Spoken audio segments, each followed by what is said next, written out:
As we continue to see young people commit crime across our region, Harford County Sheriff Gahler has been really vocal, saying lawmakers need to go back to the drawing board and address gaps in the system.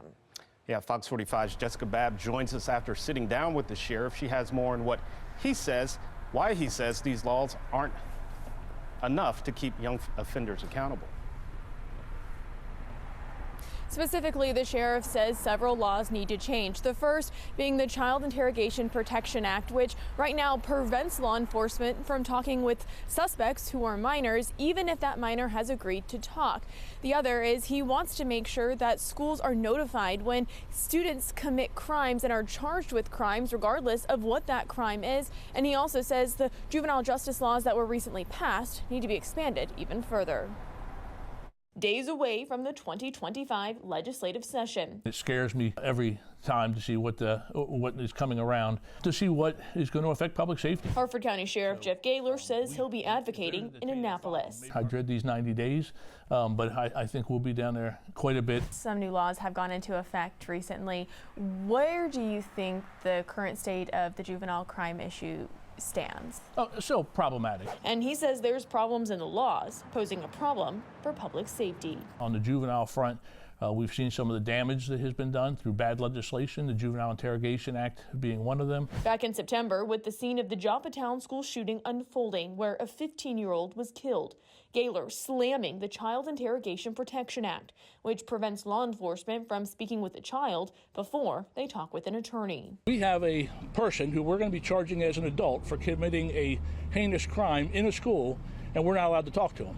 Fast forward 4 months. And that gun is still out there. You know, we haven't found the gun that was used in that homicide, and that is something that will stick with me until it's found, or perhaps forever if it's never found. He says the law also takes parents out of the equation, while supporters of the law say it ensures children have their constitutional right to an attorney. This is an individual who has taken a life, who is charged as an adult, and yet is still shielded by some what I think are bad laws. While it's not clear if enough lawmakers would support that, he also says he wants to see legislative changes allowing schools to be notified anytime a student commits a crime, regardless of what that crime is.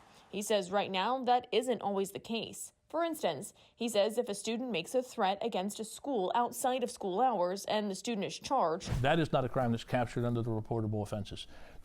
How crazy is that? And that's why it's easier just to say if a student is charged with a crime, we should be allowed to report that to the school system. And even though the legislature did make recent changes, allowing younger kids aged 10 and 12 to be charged with some crimes, he says that law needs to go further, lowering the age even more. There has to be repercussions for criminal activity, and I don't believe that the current juvenile system of kids' gloves is what we need in many instances. And while he says he's not advocating for putting more kids behind bars across the board, he says he does want to make sure the court system can play a role getting kids the help they need, and those who commit violent crimes are held accountable. I think it's the young offenders seeing that the legislature has made it easier for them to escape repercussion or accountability. So I think that has resulted in more juvenile crime. Especially with some kids committing crimes in groups. Usually if we find, this young person stealing cars, if he's with others, it's close associates, perhaps gang members, but again, we're not seeing that. But we're seeing close neighborhood relationships or friend relationships, school relationships.